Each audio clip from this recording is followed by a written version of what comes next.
The darkness of night had spread with its full intensity across the landscape.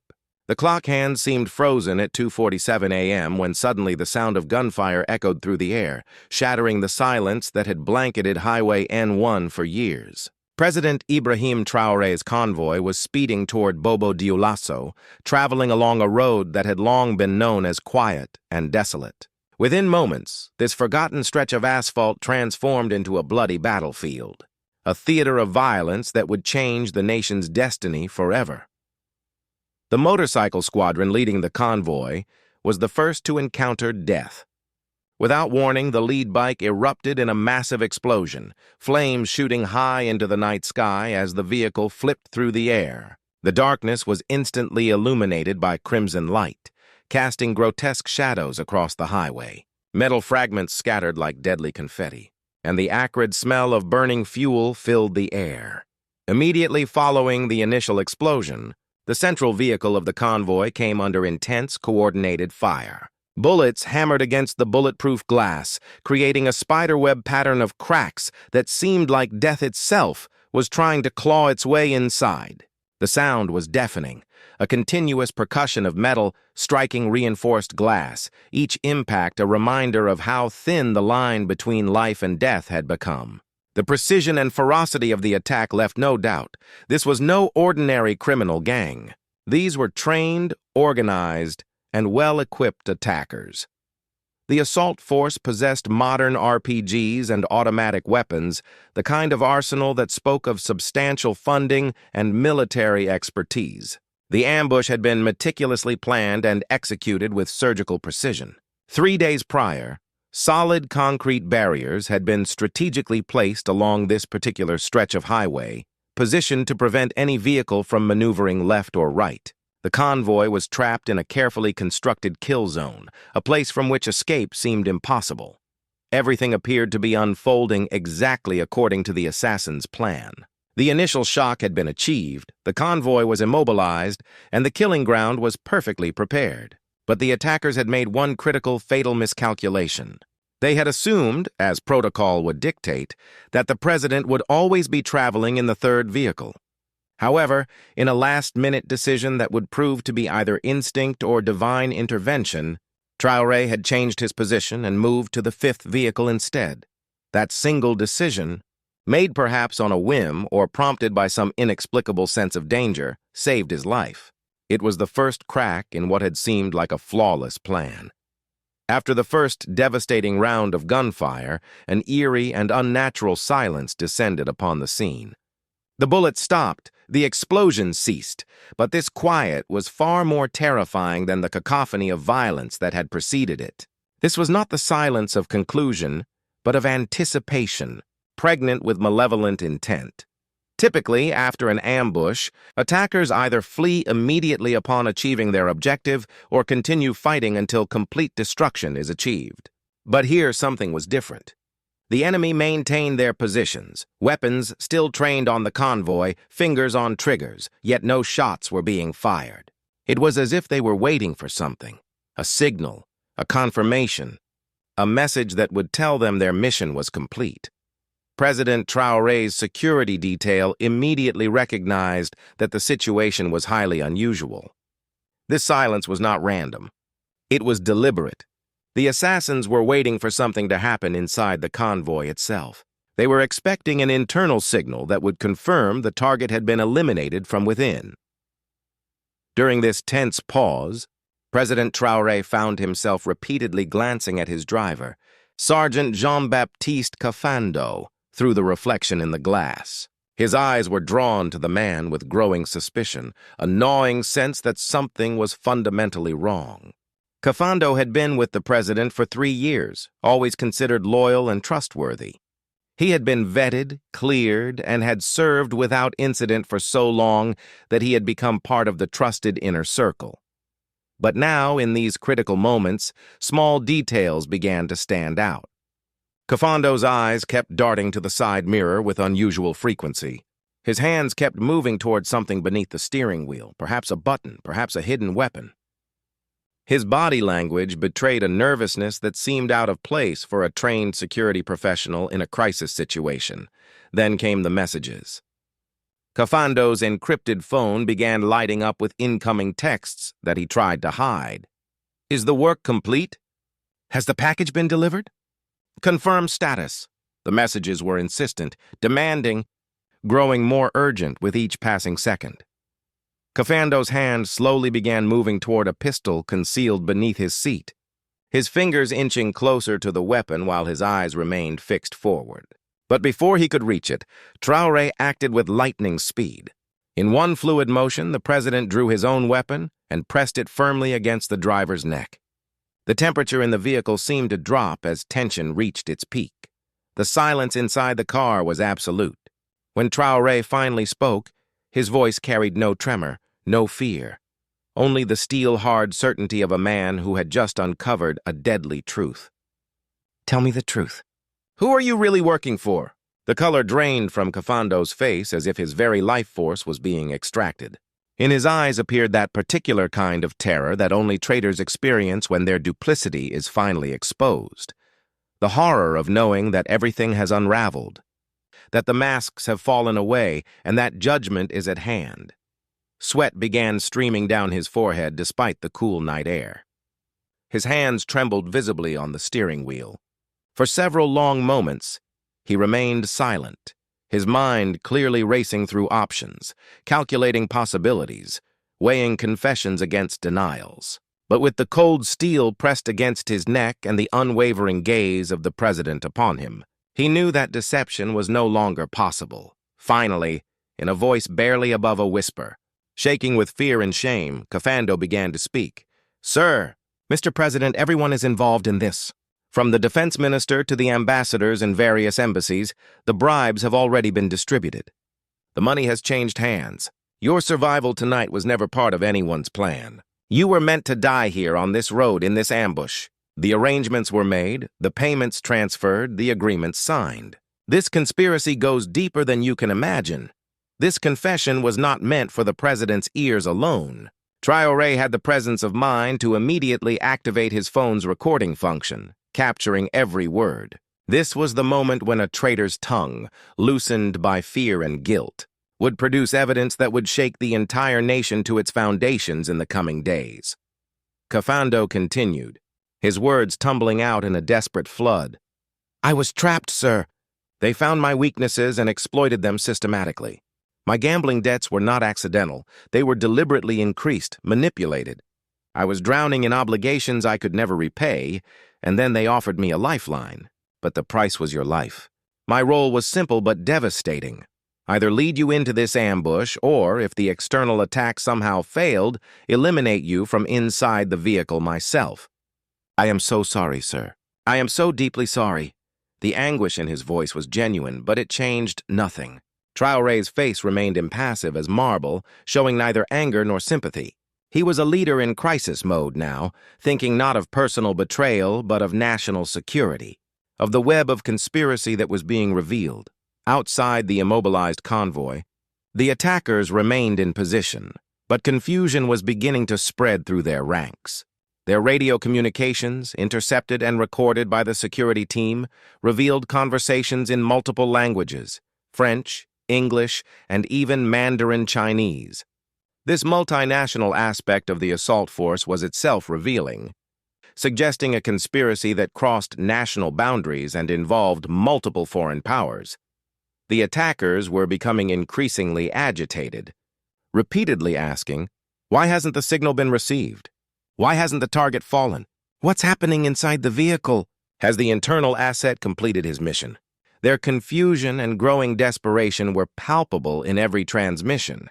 This delay and confusion created a critical window of opportunity for the president's loyal security forces. Colonel Marc Sano, head of the Presidential Guard, had been monitoring the situation with growing awareness that something was deeply wrong. He immediately ordered his team to record everything, every radio transmission, every movement, every piece of evidence that could be gathered.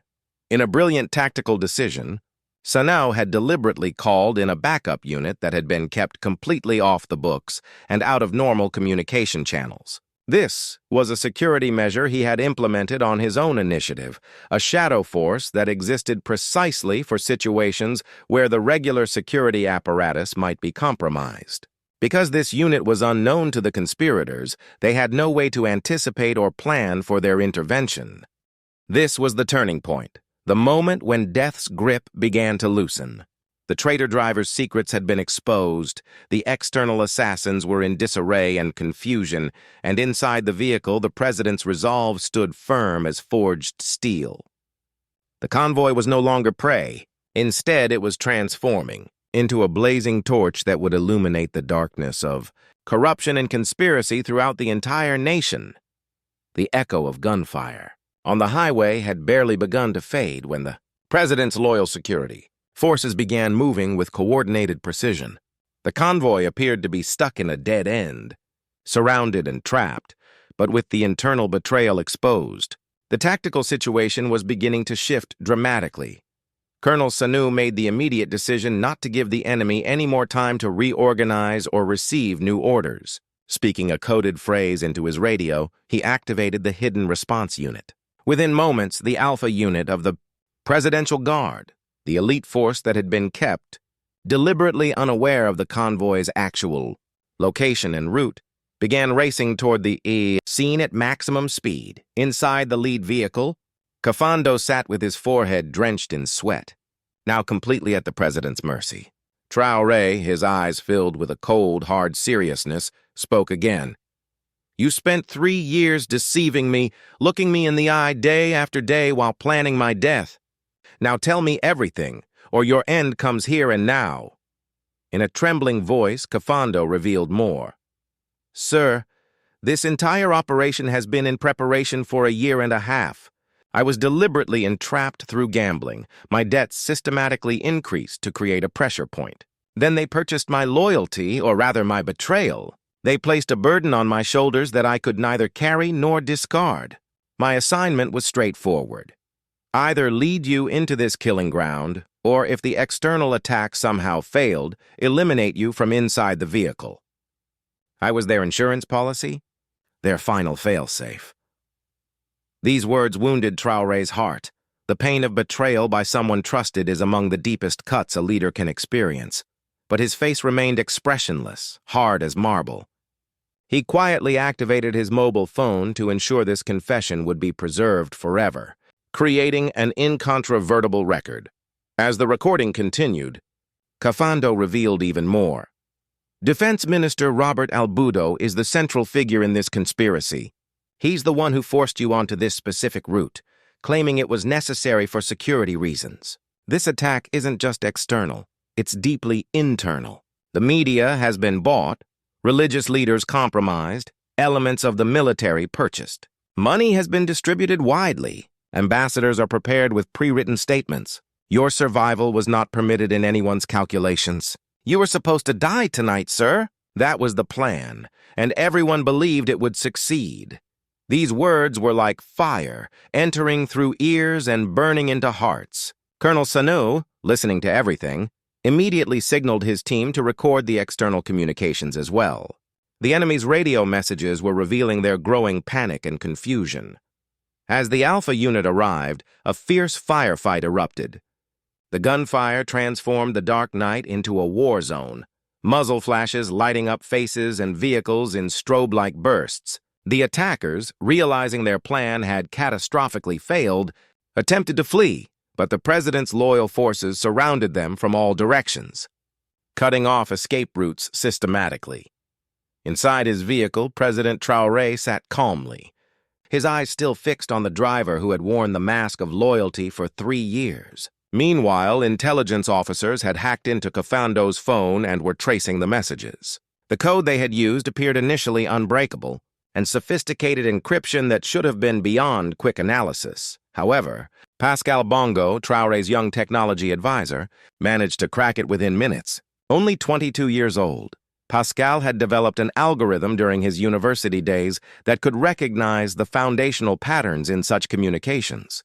The shocking discovery was that the conspirators had used the nation's Independence Day date as their encryption key.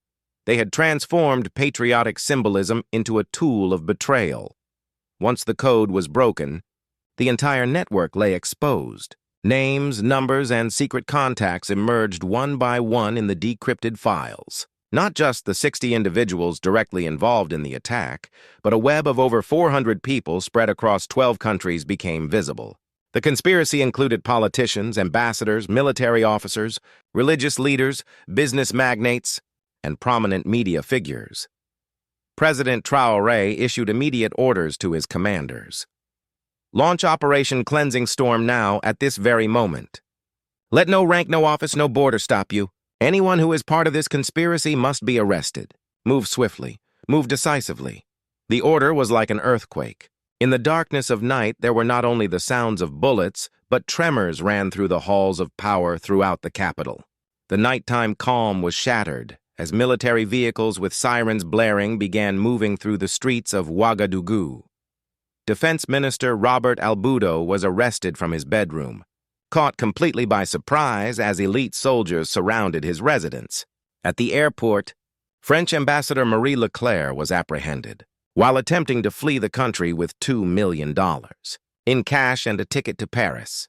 Her desperate attempt at escape only confirmed her guilt and involvement. The convoy attack had ostensibly been designed to eliminate the president, but this incident was now transforming into a hurricane that would sweep away the conspirators and usher the nation into a new era.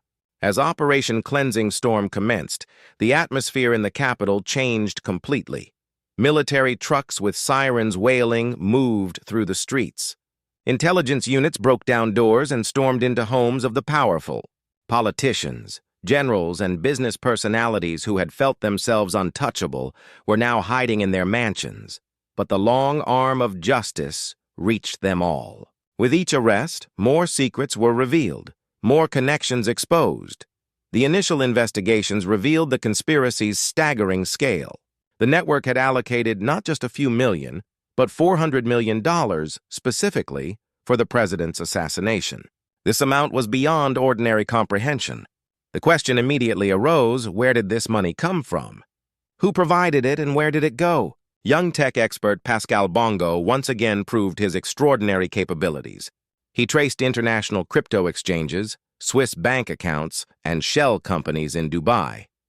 Every transaction opened a new knot of complexity. In some cases, money was transferred through Bitcoin. In others, bribes were paid through purchases of precious gems and jewelry. Elsewhere, funds flowed through offshore companies designed to obscure their origins. Pascal created a map of these secret transactions, which connected 12 countries worldwide: France, Russia, China, South Africa, and Gulf states. All were somehow part of this deadly game, each with their own interests and motivations. The investigation revealed that a French mining company had invested $30 million with the specific condition that, after Traoré's removal, they would gain control of the nation's gold mines. Russian military contractors had provided weapons and training to the assassination teams. A major Chinese construction company had funded the concrete barriers that were strategically placed to trap the president on the highway. Everyone involved had been confident that after Traoré's death, there would be chaos, a power vacuum that they could exploit for profit. They planned to purchase the entire nation, dividing its resources among themselves like vultures over a carcass. The largest single portion of money, $50 million, went into the account of General Antoine Tombiango, who planned to impose martial law immediately after the president's death and declare himself the nation's savior. When military forces arrested him at his estate, they discovered not only prepared speeches but also millions of dollars worth of weapons stockpiled for his planned coup.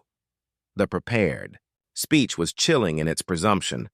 President Traoré has fallen victim to a terrorist attack. I am assuming leadership of the nation to restore order and security. Every word had been written in advance, every detail of his power grab meticulously planned. The investigation also revealed how thoroughly compromised the internal security structure had become. The director of the National Intelligence Agency, Colonel Paulo Obadrago, was also implicated in the conspiracy. He had been deliberately providing false reports to the president, misleading him about security threats and steering him toward danger rather than protecting him from it. Files revealed that loyal officers had actually given advance warnings about the plot, but these officers had either been removed from their positions or their reports had been buried and ignored. Ouedraogo's phone records showed that the entire agency had been eaten from within like wood destroyed by termites. The media's role was equally horrifying. Thomas Sankara, editor of the National Tribune newspaper, was arrested, and in his office, investigators found a newspaper already prepared and ready for printing. The headline read, "President Traoré falls in terror attack, General Tom Biango assumes leadership." Opinion pieces and public reaction statements had been written in advance, ready to shape public perception and legitimize the coup. The entire narrative had been crafted before the assassination even occurred, designed to manipulate the population into accepting the predetermined outcome. Religious leaders were also implicated. Imam Abdullah Cisse was arrested while conducting prayers specifically for the success of the assassination. When recordings of his sermons emerged, they sent shockwaves through the population. The disclosure revealed how spiritual power had been weaponized for political greed, how faith had been twisted into a tool of murder. All these revelations were painting a comprehensive picture. This was not merely an assassination attempt, but an extraordinarily complex international transaction. The conspirators had considered the nation their personal estate, its resources, their private treasure, and sought to enslave its people. But through President Traoré's wisdom and the sacrifices of a few loyal companions, this grand scheme was exposed and thwarted. The night had not yet ended, but the message of dawn's light was beginning to arrive. Not just the light of the sun, but of a new political awakening spreading across the land. As the arrests continued and interrogations progressed, increasingly shocking and frightening revelations came to light. This was not an ordinary political rebellion.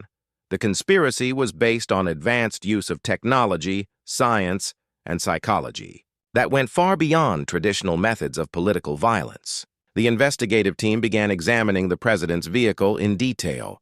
17 bullet marks were found on the bulletproof glass, evidence of the intensity of the attack. But the real shock came when a nervous system toxin was discovered in the vehicle's air conditioning system. According to the forensic report, this poison could render people unconscious within seconds. Fortunately, whether through luck or divine intervention, the delivery system had not fully activated. If it had worked as designed, the external attack would have been unnecessary. The vehicle's occupants would have simply lost consciousness, making them easy targets. This contingency plan demonstrated the ruthlessness and thoroughness of the conspirators' preparations. Pascal Bongo made another disturbing discovery. The conspirators had created an AI-based system that included data on the president's daily activities, travel routes, security protocols, and psychological tendencies. The machine learning algorithm had calculated that the optimal time for attack was in the late-night hours on a narrow section of the highway. It had also determined that if the external attack failed, the internal traitor should be activated as a backup plan. An even more frightening aspect emerged from the investigation. The conspirators had prepared 5 possible scenarios for assassination. If the highway attack failed, the next step was to poison the president at a government reception. Another plan involved detonating a bomb during a public parade. There was even a scheme to cause a technical failure in the presidential aircraft, creating a fatal accident. Perhaps most sinister was a plan to spread a biological disease that would appear natural. All these plans were stored in a folder ominously titled Operation Red Dawn. Each scenario had been meticulously detailed with timelines, required resources, and contingency plans. The level of planning was both impressive and terrifying. The investigation made another chilling discovery. Samples of the president's DNA had fallen into enemy hands. Based on this genetic material, a laboratory had created a toxic substance specifically designed to target only his physiology. A personalized poison that would be harmless to others, but lethal to him specifically. This was the horrifying face of science fiction made real, weaponized biology being deployed for political assassination. This work had been conducted under secret agreements with a major European pharmaceutical company, revealing how corporate interests had been willing to provide deadly services for profit. When the president's security team heard these details, a mixture of astonishment and rage swept through the room. Colonel Sanu said grimly, "This is not a rebellion. This is a declaration of war against humanity itself. They didn't just want to kill you, sir. They wanted to enslave our nation's future, to turn our people into commodities to be bought and sold." Pascal made yet another discovery.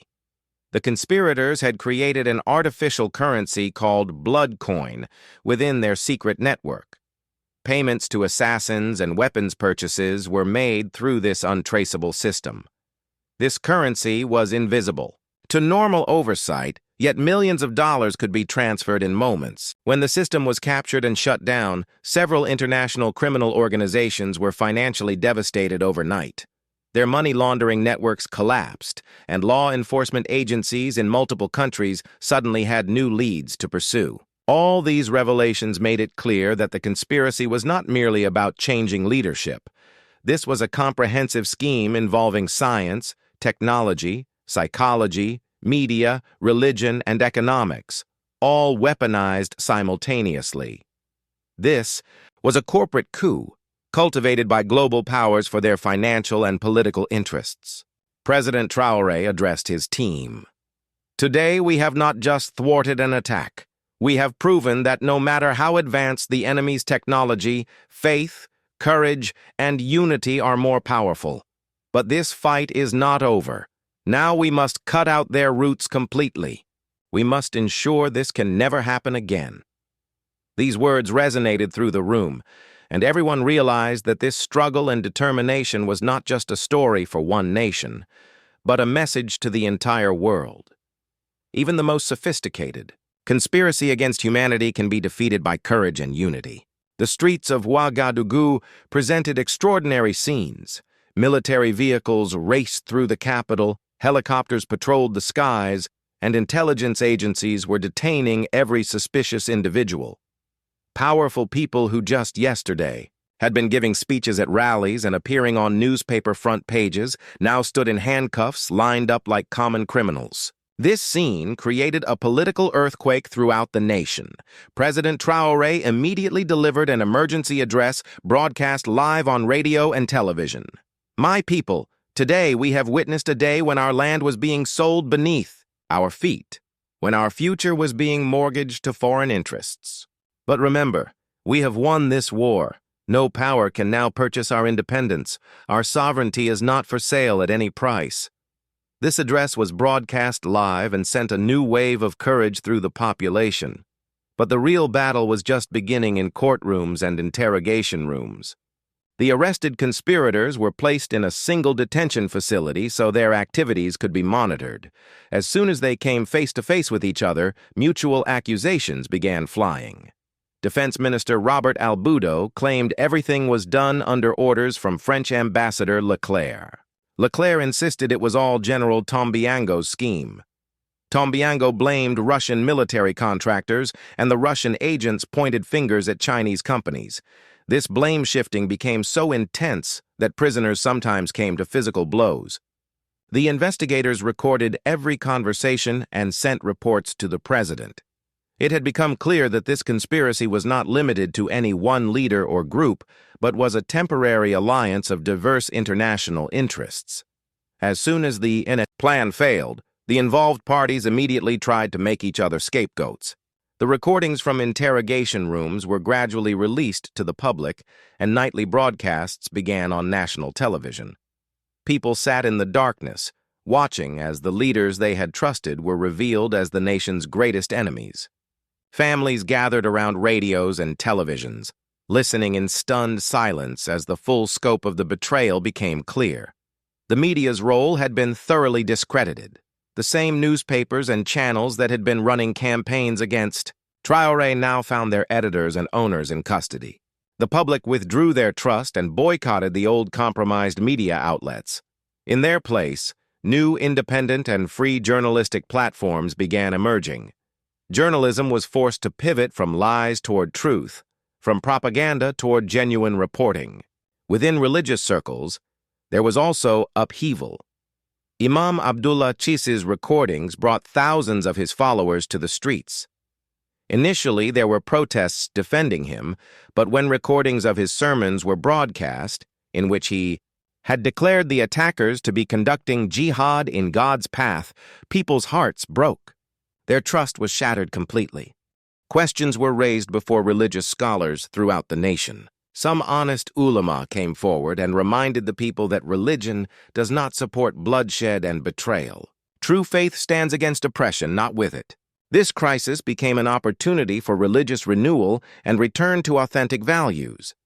The business community's reality was also exposed. A list of the conspiracy's financial backers came into public view, including owners of banks, telecom companies, and major trading corporations. The population began boycotting these businesses immediately and completely. Markets became deserted, and companies that had been dominating commerce yesterday stood empty today. President Traoré adopted a deliberate position. This is not just a time for punishment, but an opportunity for reform. We must clean every institution, whether military, media, religion, or economics. Every structure must be purified and rebuilt on foundations of integrity. The arrest process did not remain merely a punitive measure but became a national movement. From villages to urban areas, every citizen began reporting information about conspirators they knew or suspected. The people felt awakened and empowered. Those who for years had accepted poverty and problems as destiny now understood that their condition was due to the theft by a few powerful individuals. The political landscape changed entirely. The faces of old leadership were unmasked, and foundations for a new era began to be laid. In the central square of Ouagadougou, thousands of people marched in massive demonstrations. They raised flags and chanted slogans in support of President Traoré. A poor elderly woman took the microphone and declared, "We were told that poverty was our destiny, but today we have learned it was a conspiracy. The president has shown us the truth. We will never forget this lesson." This simple statement became a rallying cry for the entire movement. This was not just a protest, but the beginning of a genuine people's movement. Seeing the public sentiment, the president immediately announced reforms. First came transparency measures. The assets, bank accounts, and investments of every minister, general, and high official were publicly disclosed. People were astounded to see how those earning modest government salaries had become billionaires. The discrepancy was so stark, so undeniable, that it removed any lingering doubts about the depth of the corruption that had infected the system. Strict reforms came to the military establishment. Senior officers underwent polygraph tests. The loyal remained in their positions, while the disloyal were immediately dismissed. This created renewed trust in military ranks. Every soldier knew that his commander was trustworthy, that the chain of command had been purified. A new infrastructure was established for media. Compromised channels were shut down, and independent institutions were created. Public committees monitored media output, and journalists now reported news with responsibility rather than fear or corrupt incentives. Transparency also came to religious institutions. Mosque funds were publicly accounted for, and ulama who had stood against the conspiracy were given leadership positions. This restored people's ability to trust religious leaders once again. Changes came to education as well. The Knights conspiracy was included in the curriculum so that students could understand how corruption, foreign intervention, and personal greed can enslave a nation. This became not just history but practical guidance, a way to teach the new generation to protect their land and freedom. The people's collective response was so powerful that within days the nation's entire atmosphere transformed. Farmers, laborers, and merchants declared that if the president had risked his life for them, they would stand firm for their land. Reforms came to trade as well. The confiscated properties of conspirator merchants were invested in public welfare projects, machinery for hospitals, books for schools, road repairs. People were seeing with their own eyes how ill-gotten wealth was transforming their lives. The money that had been stolen from them for years was finally being returned and invested in their future. Initial estimates suggested at least $400 million had been directly allocated to this assassination plot. Further investigation revealed the total was over $1 billion, the result of years of corruption and foreign conspiracies.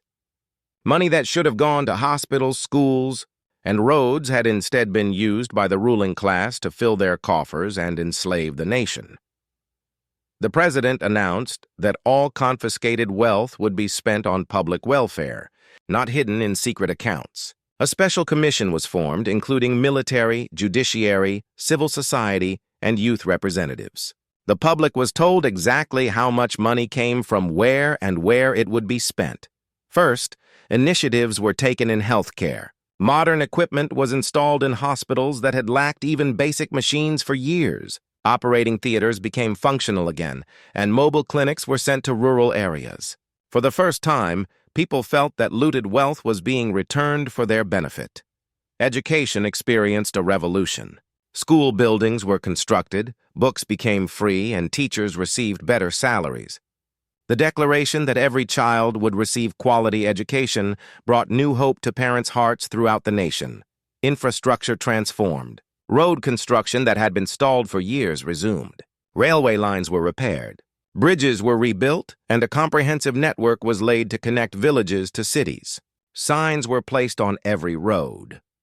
This project was completed with money recovered from corrupt elements who stole from the people. Reforms came to agriculture. Large lands obtained through corruption were distributed among small farmers. Seeds and tools were provided, and within a year, production doubled. Energy sector reforms moved forward. Projects that had been blocked now advanced. Solar and hydroelectric power projects that had languished for years due to corrupt interference suddenly sprang to life. Thousands of villages illuminated with electricity for the first time. People said repeatedly, "We cannot believe that the same money being used against us yesterday is now brightening our children's future today." Social and cultural changes also emerged. Young artists began painting murals on walls throughout Ouagadougou, depicting President Traoré emerging from the bullet-riddled vehicle with firm steps and eyes toward the sky. Below was written, "No bullet can affect truth." Singers and poets joined the movement. Songs resonated on the radio. "We defeated the darkness. We broke the conspiracy. This land is ours. No one can steal it." These became anthems of the new nation, sung in schools and homes, giving voice to the transformation. Women's roles also changed dramatically. Those who had been confined to homes until yesterday now began participating in rallies and public life. They declared, "If our president can sacrifice his life, then we too will stand for our children's future." Village by village, women formed committees working on health, education, and protection. These committees became the new soul of the nation. This was a social revolution not established by force, but built on popular unity and collective determination. Youth also recognized their new role. They had been suffering from unemployment and despair until yesterday, but now they believed their future was bright. They formed an organization called Youth for Nation that monitored corruption, conducted educational campaigns in villages, and kept watch on government projects. For the first time, young people felt themselves not as helpless spectators, but as genuine power capable of shaping their nation's destiny. On the international scene, there was turmoil. After the failed attack on the president and the conspiracy's exposure, the matter was no longer merely domestic, but became the focus of global attention. By morning, international media ran breaking news. Assassination attempt on Burkina Faso president fails. Foreign powers implicated. This news spread worldwide. A wave of astonishment ran through Europe. In the halls of power in Paris, there was commotion, because French. Ambassador Leclerc's arrest with $2 million and a prepared ticket made everything clear. This was not just diplomacy, but direct intervention. The French government initially made excuses of denial, but when Traoré released recordings and secret messages on international media, Paris's claims collapsed thunderously. Under public pressure, the French foreign minister was forced to resign within 48 hours. The situation in Russia also became serious. Military contractor company offices in Moscow were raided. These companies had provided weapons and training. The Russian government tried to distance itself, but the world knew such contracts were impossible without government approval. China also faced embarrassment.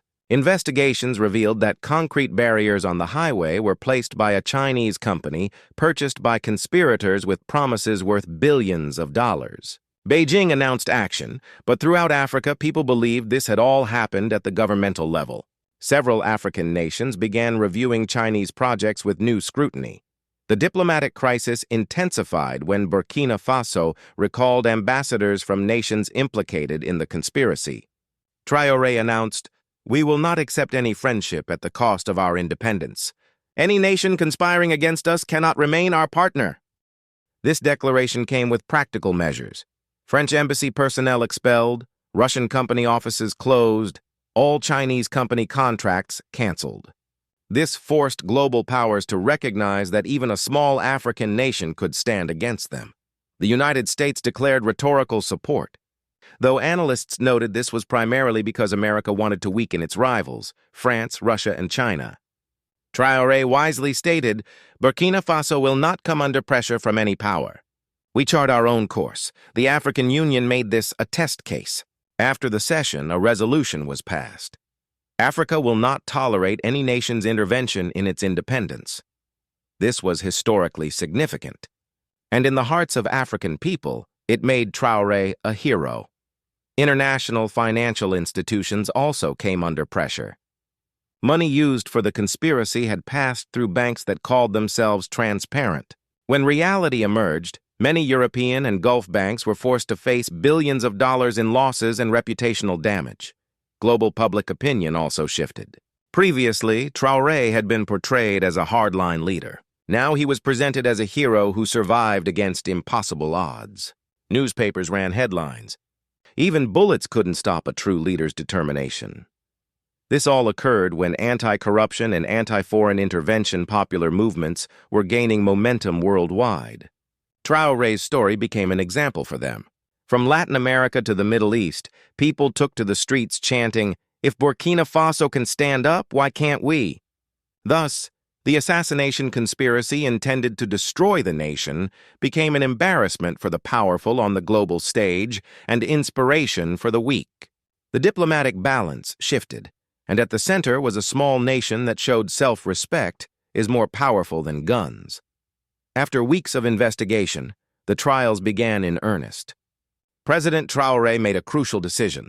All trials would be conducted in open court with complete transparency. This was unprecedented in the region, where political trials were often held behind closed doors or in military tribunals that lacked public accountability. The main courtroom in Ouagadougou became the center of national attention.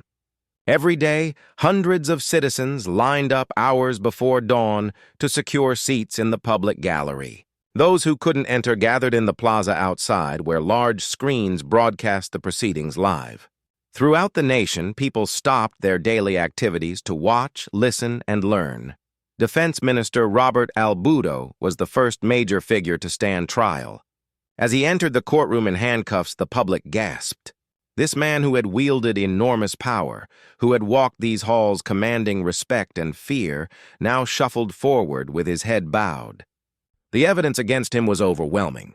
Bank records showing deposits totaling $75 million, encrypted communications coordinating the attack, and testimony from multiple co-conspirators. When confronted with the evidence, Albudo's defense crumbled. His lawyers attempted to argue entrapment and coercion, but the prosecution systematically dismantled each claim. The most damning moment came when Pascal Bongo took the stand as an expert witness and walked the court through the digital evidence, showing timestamps, geolocation data, and communication patterns that placed Albudo at the center of the conspiracy. "The defense claims my client was merely following orders," Albudo's lawyer argued desperately. He was caught in a system beyond his control. The chief prosecutor, a brilliant woman named Aminata Diabat, stood and addressed the court with measured passion.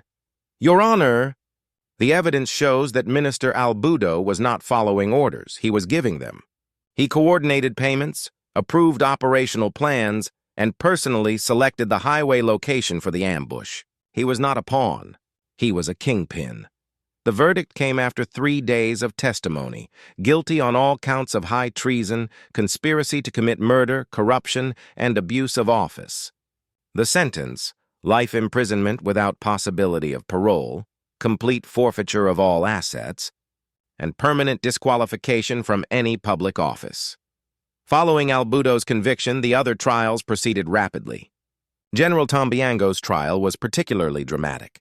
When confronted with the prepared speech found in his home, the one declaring himself leader after Traoré's supposed death, he broke down completely. Weeping in the defendant's chair, he confessed not only to his own role, but implicated additional conspirators who had not yet been arrested. "I was weak," Tombiango sobbed. "They promised me power, wealth, a legacy. They told me Traoré was leading the nation to ruin, that I would be the savior. I believed them because I wanted to believe them. I betrayed my oath, my president, my nation. I have no excuse." His confession, though genuine in its emotion, changed nothing about his culpability. The military tribunal that tried him showed no mercy to a man who had betrayed his uniform. The sentence was even harsher than Albudo's, life imprisonment with hard labor, to be served in a military prison where he would face the judgment of the very soldiers he had betrayed. French Ambassador Marie Leclerc's trial attracted massive international attention. The French government sent observers and lawyers attempting to claim diplomatic immunity for their former representative. President Traoré personally addressed this claim in a nationally televised statement. Diplomatic immunity exists to protect legitimate governmental functions, not to shield criminals engaged in murder conspiracies. Ambassador Leclerc was arrested attempting to flee with millions in cash, blood money paid for an assassination. She has forfeited any claim to diplomatic protection. She will face justice like any other conspirator. The international community watched this test case closely. Would a small African nation successfully prosecute a Western diplomat? The answer came definitively, yes. Leclerc was convicted and sentenced to 25 years imprisonment.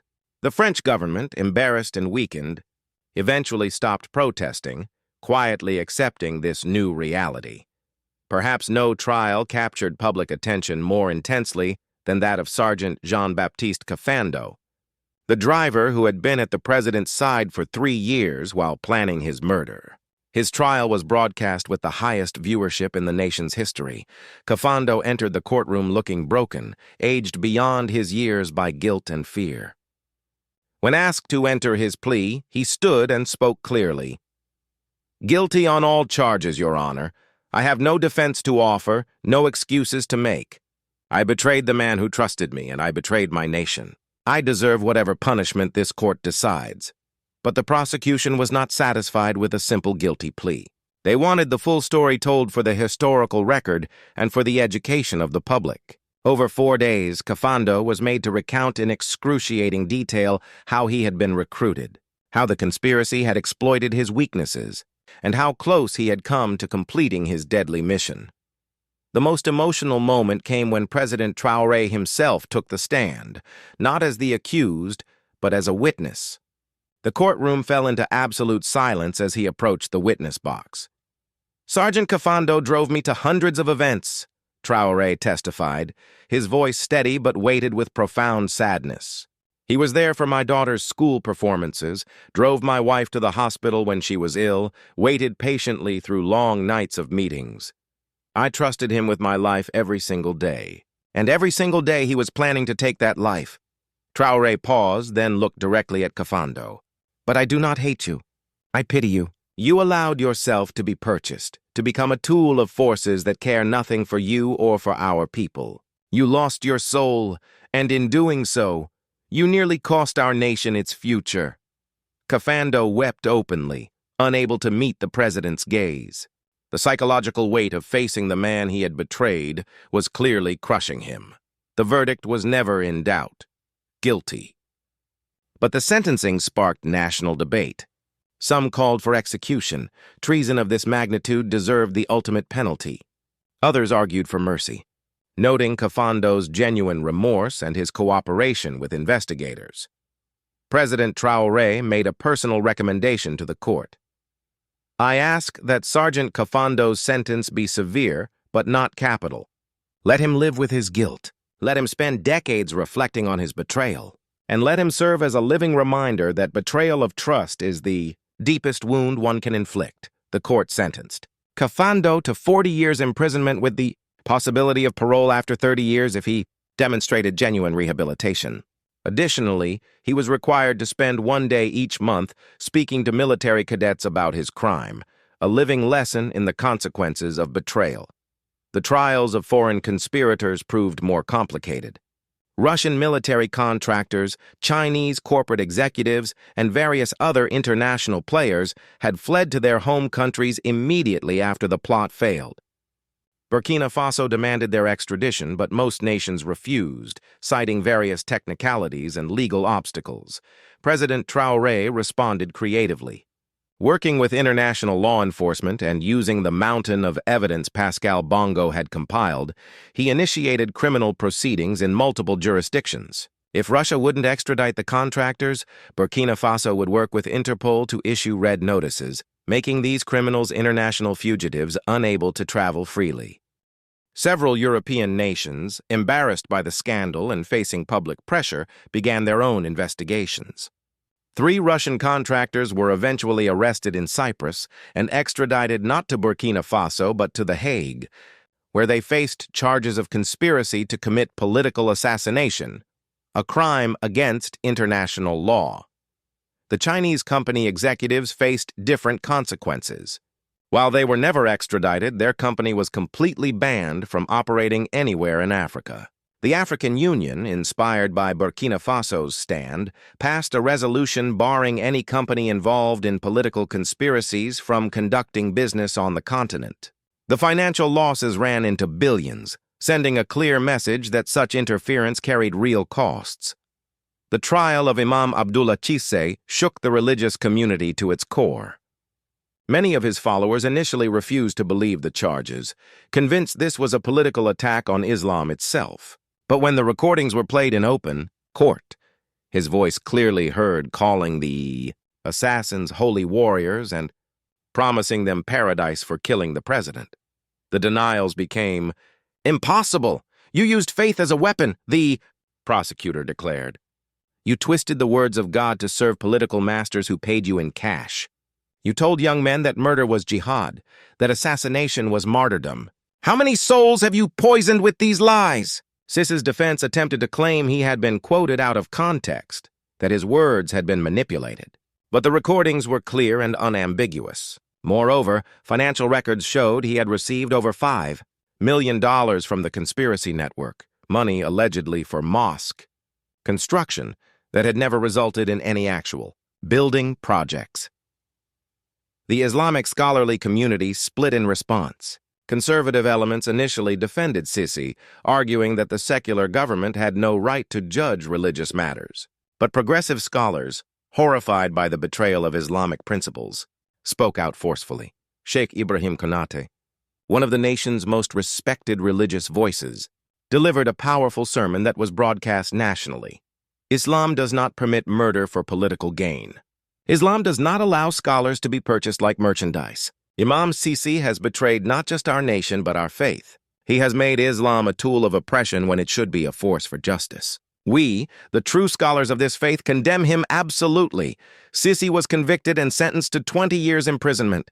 Additionally, his religious credentials were formally revoked by a council of scholars. He was no longer permitted to lead prayers, give sermons, or present himself as a religious authority. The trial sparked a broader reformation within religious institutions. New oversight mechanisms were established, financial transparency requirements imposed, and educational reforms initiated to ensure religious leaders understood the ethical boundaries of their roles. The prosecution of media figures proved equally significant. Thomas Sankara, editor of the National Tribune, faced charges of conspiracy and sedition. The evidence against him was devastating. The pre-written newspaper declaring Traoré dead, emails coordinating the media narrative with conspirators. and bank transfers showing payment for propaganda services. Freedom of the press is sacred, Sankara's lawyer argued. My client was simply reporting news as it was given to him. The prosecutor's response was withering. Reporting news? Your client printed a newspaper announcing the president's death before the assassination attempt even occurred. He wasn't reporting news. He was participating in murder. There is a profound difference between journalism and conspiracy. Sankara was convicted and sentenced to 15 years. But beyond individual punishments, the trial catalyzed a complete transformation of the media landscape. The old, corrupt media outlets lost all credibility. Advertisers abandoned them, readers stopped buying their papers, and viewers switched channels. In their place, new independent media organizations emerged. These outlets, founded by young journalists committed to genuine reporting, adopted radical transparency measures. They published their funding sources, maintained ethics boards with citizen representatives, and created mechanisms for public accountability. One such outlet, The People's Voice, became particularly influential. Its founder, a 28-year-old journalist named Fatoumata Traoré, no relation to the president, explained their philosophy. The old media sold their souls for money and access to power. We will earn our credibility by serving only truth and the public interest. Our readers are our bosses, not politicians or corporations. This new media ecosystem transformed public discourse. Investigative journalism flourished, holding the powerful accountable. Fact-checking became rigorous, and perhaps most importantly, citizens became more media literate, learning to distinguish between genuine reporting and propaganda.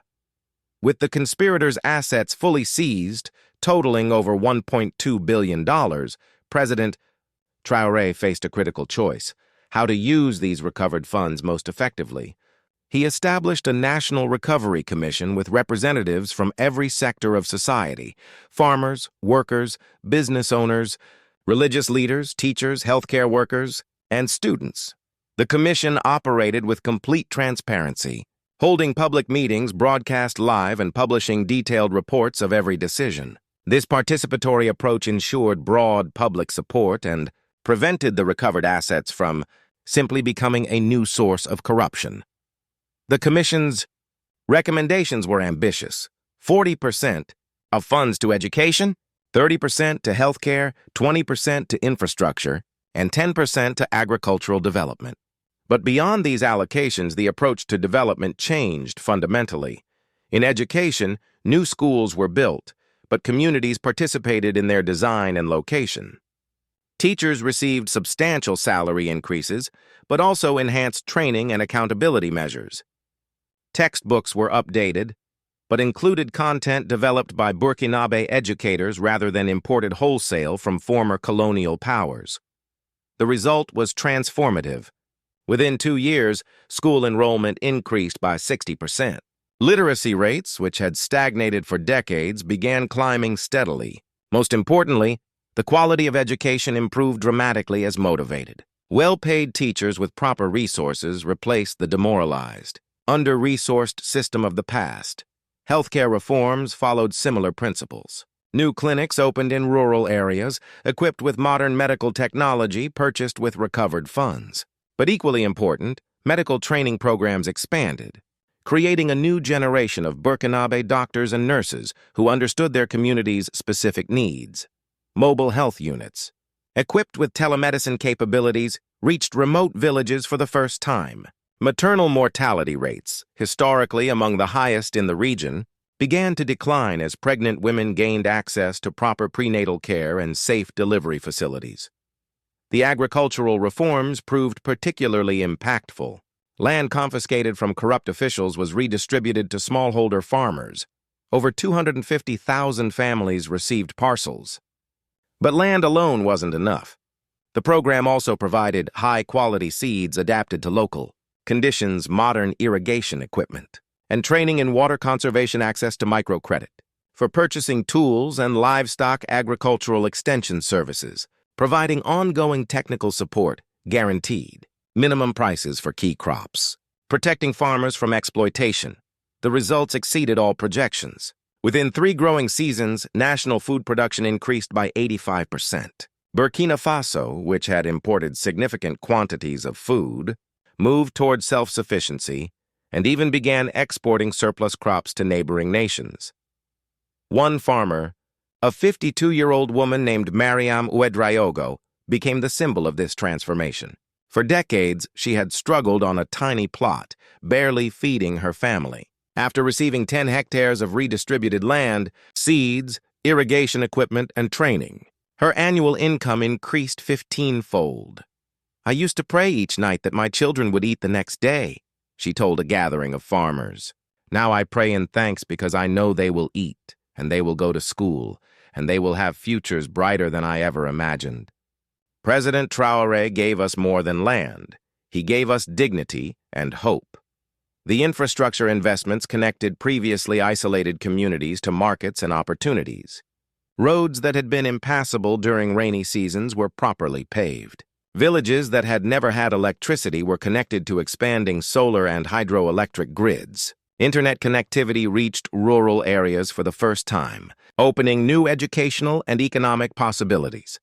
One particularly innovative project converted abandoned mining sites, remnants of the exploitative operations by foreign companies, into community centers with schools, clinics, and cooperative marketplaces. These centers became hubs of economic activity, transforming environmental scars into sources of prosperity. The psychological impact of these improvements was profound. Citizens who had felt forgotten and abandoned now saw tangible evidence that their government prioritized their welfare. The social contract between state and citizens, broken by decades of corruption, began to be rebuilt on foundations of mutual accountability and shared purpose. Perhaps the most forward-looking reforms focused on youth development. The Youth for Nation movement, which began spontaneously after the assassination attempt, received official recognition and support. Young people were given meaningful roles in governance through youth councils with genuine decision-making authority over programs affecting their communities. Innovation hubs opened in major cities, providing young entrepreneurs with resources to develop businesses and solutions addressing local challenges. Pascal Bongo, the young tech expert whose skills had been crucial in exposing the conspiracy, became director of the National Technology Institute at age 23. Our conspiracy was based on old patterns: bribery, violence, foreign manipulation, Pascal explained in his inaugural address. Our future will be built on new foundations: innovation, education, and homegrown solutions. We will not wait for foreign companies to develop us. We will develop ourselves. The Institute launched programs in coding, renewable energy technology, agricultural innovation, and digital literacy. Within months, young Burkinabe were creating apps to connect farmers directly with urban consumers, designing more efficient solar panels adapted to local conditions, and developing telemedicine platforms for rural healthcare. The assassination crisis had an unexpected but profound impact on gender dynamics. Women had played crucial roles in the popular movement that followed the failed attack, organizing, speaking out, demanding accountability. The government responded by removing barriers that had historically limited women's participation. New laws guaranteed women equal inheritance rights, criminalized domestic violence with serious penalties, and required gender parity in public institutions. More than legal changes, though, the cultural shift was remarkable. Women who had been confined largely to domestic roles began taking leadership positions in politics, business, and civil society. Safiatou Diallo, a market vendor who had organized women to boycott businesses linked to the conspiracy, was elected to parliament. Her first speech captured the moment. For too long, we were told to stay quiet, stay home, stay in our place. But when our nation was threatened, we stood up. We will never sit down again. Our voices will be heard. Our talents will be used. Our daughters will inherit a nation where they can achieve anything. Women's cooperatives flourished, particularly in agriculture and artisan crafts. With access to credit and technical support previously denied them, these cooperatives became significant economic forces. Their success demonstrated that gender equality wasn't just morally right, it was economically smart, unleashing productive potential that had been suppressed for generations. The conspiracy's exposure sparked deep reflection on national identity and values. What kind of nation did Burkina Faso want to be? The answer emerged through a cultural renaissance that drew on indigenous traditions while embracing progressive values. Artists, musicians, and writers created works celebrating resistance and resilience. The story of the assassination attempt became the subject of plays, songs, and poems performed throughout the nation. But rather than simply glorifying violence or political leaders, these works emphasized collective strength, ordinary courage, and the power of unity. Traditional cultural practices, often dismissed or suppressed during the colonial and post-colonial periods, were revived and celebrated. But this wasn't nostalgia. It was selective reclamation, choosing elements that promoted community solidarity and rejecting those that reinforced inequality or authoritarianism. The National Museum opened a new wing dedicated to the Night of Awakening, the name by which the assassination attempt became known. The exhibits included the bullet-riddled vehicle, recordings of the traitor's confessions, and most powerfully, stories of ordinary citizens who had stood up against corruption. School groups visited in huge numbers. Teachers used the exhibits to teach not just history but civics, ethics, and critical thinking. Students learned to ask, how do you recognize when leaders are lying? What responsibility do citizens have to challenge injustice? How can technology both empower and manipulate? Burkina Faso's transformation didn't occur in isolation. Other African nations watched carefully, and many began implementing similar reforms. President Traoré became a prominent voice in regional and continental forums, advocating for transparency, accountability, and resistance to neo-colonial exploitation. At an African Union summit 2 years after the assassination attempt, Traoré delivered a landmark speech. Brothers and sisters, our continent has been told for centuries that we need foreign powers to develop us, that we must accept their terms, their interference, their control. The attempt on my life was rooted in this assumption that a small African nation could be manipulated at will. But we proved them wrong. We exposed their conspiracy, prosecuted their agents, and built our own path forward. And our experience demonstrates something crucial. We do not need their permission to be free. We do not need their approval to be prosperous. We do not need their validation to be dignified. What we need is unity among ourselves, honesty with our people, and courage to defend our sovereignty. If Burkina Faso could stand against global powers, imagine what we could achieve together as a united continent. The speech received a standing ovation and inspired a wave of reform movements across Africa. Leaders who had grown comfortable with corruption suddenly faced populations demanding accountability. Foreign companies accustomed to exploitative contracts found African governments negotiating harder, demanding better terms, and insisting on genuine development partnerships rather than extraction disguised as investment. Despite remarkable progress, the path forward wasn't without difficulties. Economic interests that had been disrupted by the reforms pushed back hard. International mining companies, frozen out of exploitative deals, launched public relations campaigns portraying Burkina Faso as hostile to investment and economically unstable. Some neighboring countries, still controlled by corrupt elites, viewed Burkina Faso's example as threatening. They imposed trade barriers and diplomatic difficulties, hoping to demonstrate that reform led to isolation and economic hardship. Within the nation, not everyone embraced change. Individuals who had benefited from the old corrupt system, middle-level officials, business people who had profited from connections, even some citizens who had received small favors, resented losing their advantages. Small-scale protests occurred, sometimes funded covertly by external forces hoping to destabilize the government. President Traoré addressed these challenges head-on in his public communications. Change is always difficult. Those who profited from the old ways will fight to return to them. External forces that lost their grip on our resources will work to undermine our progress. This is expected, and this is manageable. What matters is that we remain united in our fundamental purpose. We are building a nation where opportunity is based on merit and effort, not on connections and bribery. Where our resources serve our people, not foreign shareholders. Where leadership means service, not theft. The road ahead is long. There will be setbacks, but we have already proven that we can overcome the most sophisticated conspiracy ever assembled against an African nation. Everything else is manageable by comparison. 5 years after that fateful night on Highway N1, Burkina Faso had been fundamentally transformed. Economic indicators told part of the story. GDP growth averaging 7% annually, poverty rates declining by a third, literacy rates climbing steadily. But statistics alone couldn't capture the deeper transformation.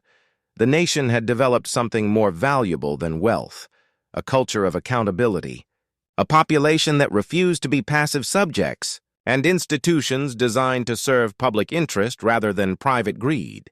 This was President Traoré's true legacy, not just surviving an assassination, but using that crisis as a catalyst for genuine transformation. International observers noted the change.